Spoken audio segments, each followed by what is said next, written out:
Salut tout le monde, bienvenue dans ces vidéos. Aujourd'hui, je vais vous présenter des mots que j'ai appris cette semaine. Mais avant de commencer, je vais me présenter à nouveau.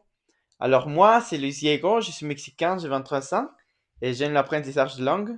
Je parle espagnol, anglais et français. J'apprends actuellement le français. Non, pas le français. J'apprends actuellement l'allemand, l'italien et le portugais. Et j'ai décidé de commencer à faire des vidéos parce que je veux pratiquer les langues que je parle.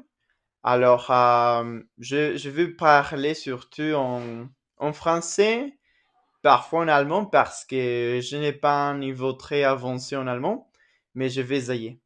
Et aussi en portugais et italien quand je pourrai me débrouiller.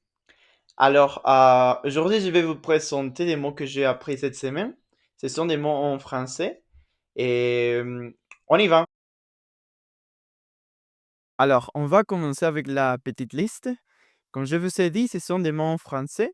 Ces mots, je les ai trouvés sur l'Internet, parfois dans les séries, les films. Et moi, j'aime écrire tous les mots que j'apprends et après les chercher, les étudier. Et comme ça, je peux les utiliser au quotidien. Alors, je n'ai pas beaucoup de mots aujourd'hui, c'est essentiellement comme 7. Je vais lire les mots, je vais vous expliquer ce que je comprends de ces mots et vous donner quelques exemples. Alors, je demande à ChatGPT de me donner des exemples quand je ne comprends pas un mot et ça m'aide beaucoup à comprendre les mots. Alors, on commence avec le premier mot. Alors, le premier mot, c'est chien, masculin ou chiante, féminin. Je vais vous laisser le mot là-bas.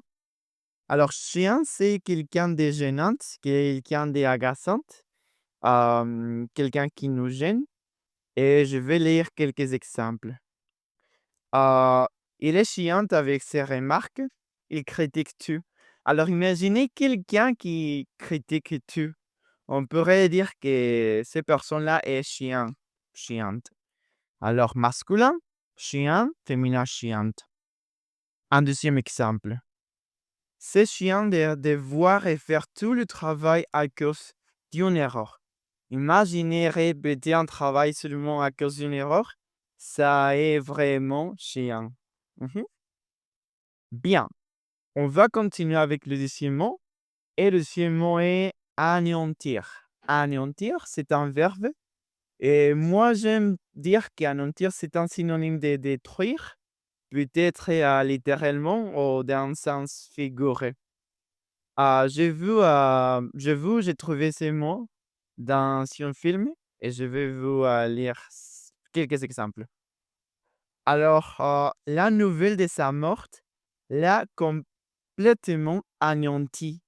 Alors, détruire, on va dire. L'explosion a anéanti tout le quartier. Détruire. Et aussi dans un sens figuré. Il a anéanti tous mes espoirs avec ses paroles cruelles. Alors, on va dire qu'anéantir, c'est détruire d'une manière littérale et aussi dans un sens figuré. Mhm. Alors, on continue avec le troisième mot. Faire l'autostop. Mhm. Faire l'autostop. Alors, je crois que vous connaissez ces mots-là et les personnes qui apprennent le français. Alors, faire l'autostop veut dire voyager quand on n'a pas beaucoup d'argent avec des voitures, mais pas des voitures qui sont à nous, mais des voitures de quelqu'un d'autre. Par exemple, si je veux, je sais pas, visiter la République, peut-être je peux faire l'autostop et demander au conducteur de me conduire à quelques lieux. Alors, faire l'autostop, peut-être que ça est très courant, très populaire par tout le monde. Au Mexique, je dirais que ça n'est pas très, je dirais que ça est un peu dangereux. Alors, je vais vous lire quelques exemples. Quand j'étais jeune, quand j'étais jeune, j'ai traversé la France en faisant de l'autostop. Et je vais vous lire un deuxième exemple. Nous avons décidé de faire l'autostop pour économiser de l'argent pendant notre voyage. Mhm. Alors, est-ce que vous aimeriez faire l'autostop? Bien, on commence avec le troisième mot, numéroter.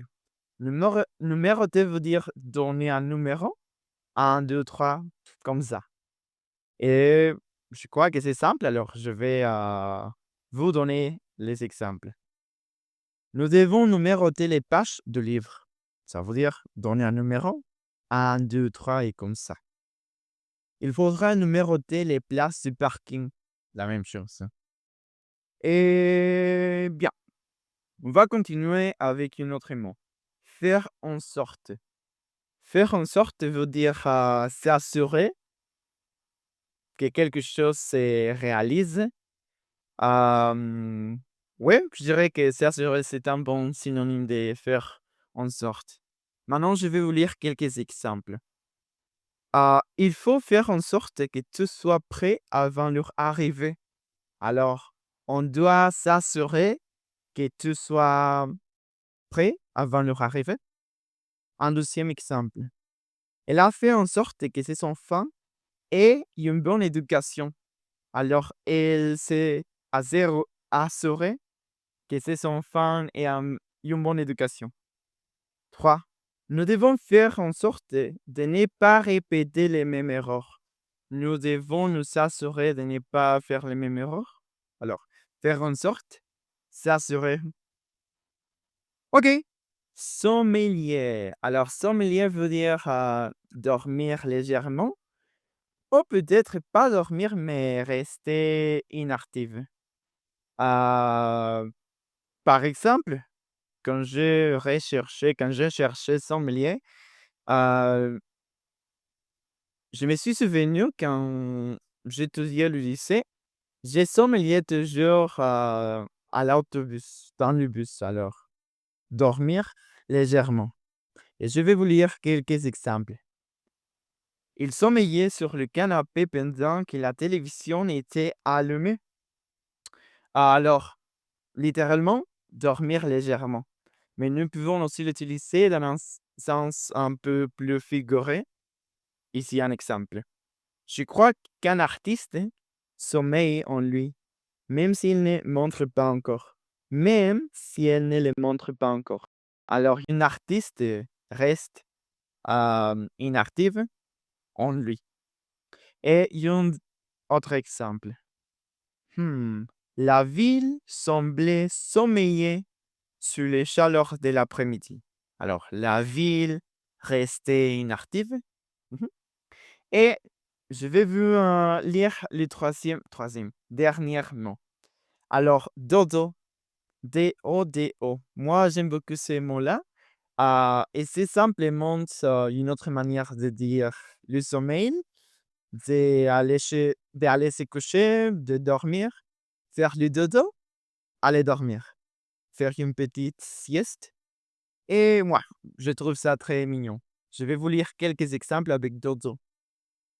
Le dodo, c'est important pour être bien en forme. Exemple 1, je vais continuer avec exemple 2. Mon bébé est toujours plus serein après un bon dodo. Et dernier exemple. Il est tard, tu dois faire dodo. Bien, ce sont les mots que j'ai appris ces semaines. Comme je vous ai dit, j'ai appris ces mots en regardant la télévision, des films, des séries et parfois en lisant les livres. Et je sais que parfois, il ne faut pas chercher tous les mots qu'on trouve parce que si on voit, si on regarde, si on lit, c'est un peu chiant de s'arrêter chercher tout. C'est pas très important de comprendre tous les mots, mais je crois que ça aide vraiment beaucoup parce qu'on peut améliorer, on peut augmenter notre vocabulaire. Moi, je l'ai fait comme ça. Et cette première partie a été avec des mots en français, mais je veux faire aussi une vidéo avec des mots en italien, portugais et en allemand. En allemand peut-être parce que je me concentre maintenant sur l'allemand. Alors, laissez dans les commentaires, dis-moi ce que vous pensez de cette technique, on va l'appeler.